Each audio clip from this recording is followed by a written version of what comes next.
I spent much of my life trying to do the bare minimum, always taking the easy route.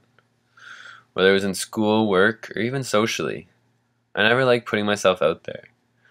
I was content with the path of least resistance. I could live my life without going the extra step, without leaving my comfort zone. It was pleasant, but it was also unfulfilling. When my mom first ran for provincial parliament, all I wanted to do was show my support and help her out. And I did. I did office tasks, stuffed envelopes, sorted through pages and pages of voter information. But I knew that my time was not being used most appropriately. See, the most important part in an election campaign is being able to get out on the ground and volunteers knocking on doors and talking to voters. This was not something I loved doing. It was not really an easy job. If ever someone would ask if I wanted to go out, I would make up some lame excuse or let someone else do the talking. It wasn't that I was ashamed or embarrassed.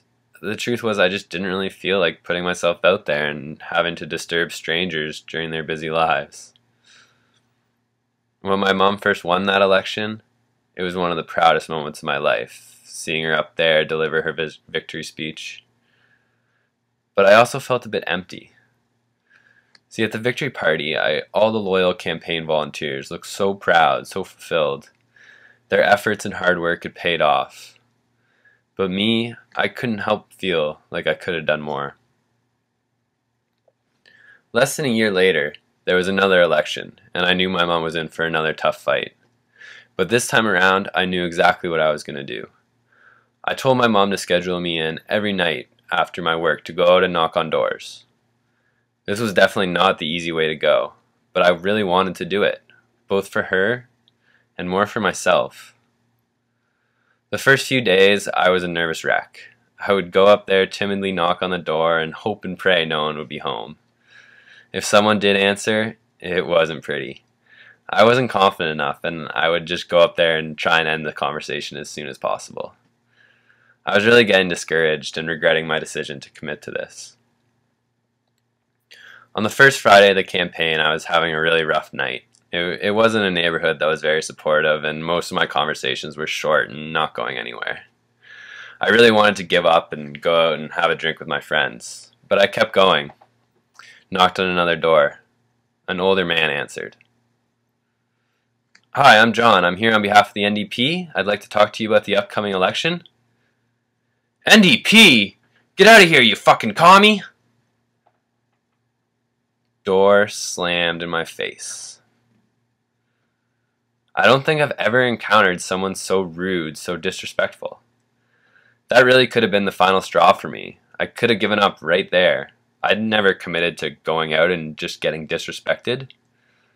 But as I walked away from that house, something happened. I started laughing. It was so absurd. This old man, so rude, so close-minded, so cranky, that he slammed a door in my face and called me a communist. I couldn't take it personally. All of a sudden, I just wasn't nervous to knock on the next door. What could they say that was worse than that guy? It was totally freeing. For the rest of that campaign, I was a machine. I went up there and spoke to people with confidence, and it was working. Whether or not they were supportive, it was just so rewarding to have real conversations about issues and make connections with people. I loved it. When my mom won that second election, it truly was the proudest moment of my life. I was so happy for her, but even more so, I was proud of myself. I'd stepped out of my comfort zone. I didn't take the easy way out this time. And when my mom gave me a hug late at night after the victory party and thanked me for the hard work, I could really see the pride in her eyes. It was unreal. Nothing could be so rewarding. The shy, timid guy who was always looking for the easy way out was gone.